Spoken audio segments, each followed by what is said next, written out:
Kalau saya bilang begini nih, secara fakta umat Islam itu terbelakang. Apa respon kamu? A. Apakah respon kamu itu tersinggung, lalu kemudian kamu menjadi benci saya dengan ungkapan saya itu tadi? Atau B. Kamu tersinggung, tapi kemudian kamu introspeksi? Dua respon inilah yang akan menjawab sebenarnya umat Islam beneran terbelakang, bisa diperbaiki, atau umat Islam ini terbelakang, tidak diperbaiki, tidak bisa diperbaiki, atau memang umat Islam ini maju. Ini akan bisa menjawab dari situ. Nah, analoginya sih sebenarnya mudah, sepertinya begini. Orang kalah ataupun pecundang itu selalu playing victim, begitu loh, ya kan? Ketika dibilang dia itu kalah, maka kalau orang pecundang atau dia itu akan menolak, tersinggung, tidak mau introspeksi. Ini kalau sudah responnya seperti itu, sudah tidak bisa diperbaiki, akan selamanya terbelakang. Contoh, sepak bola. Kamu sepak bola, ya kan? Kalah, timmu itu kalah. Kemudian ada orang kritik, kamu kalah.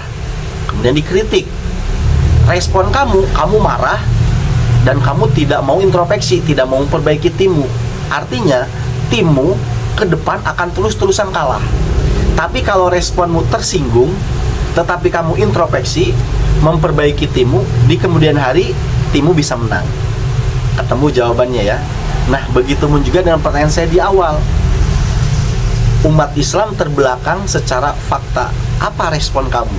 Kedua respon ini akan menentukan, gitu. Nah, ciri-ciri orang yang kalah, orang pecundang itu selalu playing victim. Contoh lagi dalam sepak bola. Dulu waktu kecil kalau saya main bola terus kalah, biasanya saya akan nyalahin wasit, nyalahin dia curang, pokoknya nyalahin aja begitu. Ya itu memang ciri-ciri orang kalah tuh begitu. Nah, ini ada pengalaman, beberapa pengalaman unik, menarik. Mungkin juga kalian ngalamin dulu waktu kecil. Salah satunya adalah tentang playing victim orang-orang Islam terhadap non-Muslim. Contoh, salah satunya yaitu percaya konspirasi. Konspirasi ini isinya adalah playing victim. Yaitu apa? Yang pertama, kamu tahu kan Coca-Cola. Nah, ini Coca-Cola, konspirasinya kalau pakai cermin dibacanya itu menjadi la Muhammada lama kata, bahasa Arab itu ya. Artinya apa? Tidak ada Muhammad, tidak ada Mekah. Jadi konspirasi liarnya itu adalah, wah, ternyata Coca-Cola ini buatan Yahudi, ya kan? Isinya itu untuk menistakan Islam, gitu.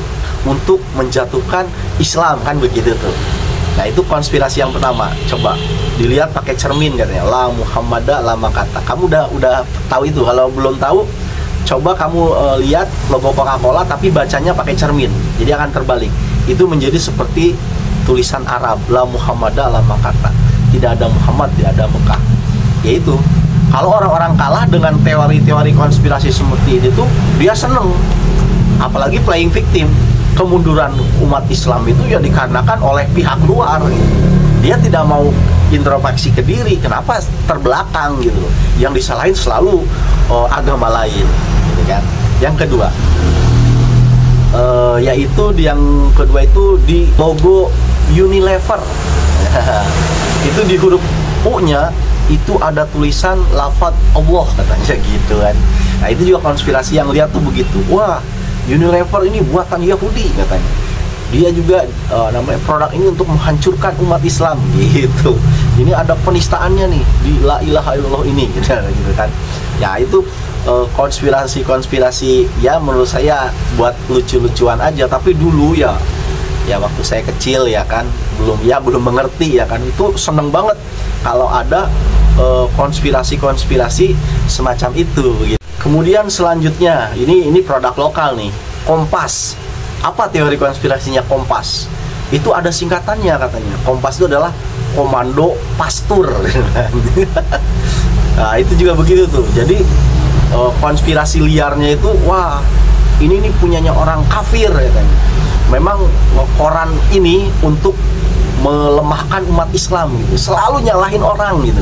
Ketika tahu umat Islam itu sekarang lagi mundur ya kan, dulu pernah mengalami peradaban, kemajuan peradaban tuh sekarang mundur ya kan, itu yang disalahin orang. Nah itu secara psikologi memang gitu, orang kalah itu selalu playing victim gitu, nyari kesalahan ditimpakan kepada orang lain, karena memang paling mudah itu kalau kita kalah. Kalau introspeksi kan berat tuh, harus begini, harus begitu gitu kan. Tapi kalau nyalahin orang lain itu paling enak, dan kemudian perasaan kecewanya itu langsung terobati gitu. Mengkambing hitamkan orang lain itu memang paling mudah seperti itu. Dan yang paling sulit itu adalah introspeksi, memperbaiki itu yang paling sulit begitu. Ya termasuk saya dengan video ini, saya kan berusaha nih memperbaiki mental umat Islam. Ya resikonya saya akan dihujat sama umat Islam yang mungkin sumbu pendek begitu. Ya memang susah, lebih mudah tuh ya nyalahin orang gitu. Ada juga nih konspirasi yang selanjutnya, yaitu apa? Majalah Hai, tahu kan? Hai, HAI. Wah itu dulu sempat heboh juga tuh konspirasinya waktu saya masih kecil. Apa itu? Itu juga singkatan katanya. HAI, hancurkan agama Islam. H-nya hancurkan, A-nya agama, I-nya Islam. Selalu aja begitu. Selalu playing victim, bikin konspirasi liar, nyalahin orang. Ya, itulah ciri-ciri orang pecundang, orang yang kalah. Jadi, respon kamu ketika dikritik orang apa? Maka itulah yang akan menentukan hidupmu nanti. Jadi, kalau dikritik orang, responmu itu sakit hati ya boleh, itu manusiawi. Namun, setelah sakit hati itu, apakah kamu akan menjadi benci terhadap pengkritikmu, ataupun kamu akan mengintrospeksi diri? Kalau kamu sudah dikritik, lalu kemudian kamu benci, dan malah pembenci orang yang ngeritik kamu, ya sudah, berarti hidupmu akan di situ-situ aja dan tidak akan pernah maju gitu. Lain dengan responmu ketika kamu dikritik, kamu sakit hati. Untuk mengobati sakit hatinya kamu dengan introspeksi, memperbaiki apa yang orang kritik terhadap kamu itu kamu perbaikin, apa ya kesalahan saya dikritik. Nah itu kamu akan lebih maju. Makanya seandainya nih umat Islam sekarang dikritik, umat Islam itu terbelakang, faktanya memang demikian gitu loh. Coba lihat sekarang itu penemuan-penemuan baru ataupun ya apalah penemuan-penemuan baru secara ilmiah ini, apa ada dari umat Islam? Kan jarang banget, rata-rata dari non-Islam kan. Nah ini kan sebuah kritik yang memang fakta, bukan kritik asal jeplak. Bedain ya antara kritik dengan menghujat gitu loh. Nah ini kan kritik ya, karena faktanya memang demikian. Lah responmu tuh apa? Ya kalau kamu ambil respon yang kedua, maju nih umat Islam. Kalau seandainya semuanya berpikiran seperti itu. Ya meskipun saya hanya lewat video ini, yang nonton juga paling dikit, paling enggak yang nonton saya misalnya ada 1000 orang, ya 1000 orang inilah cara berpikirnya berubah. Siapa tahu umat Islam bisa berubah dengan 1000 orang Muslim yang nonton ini, kan begitu. Ya itu kan harapan.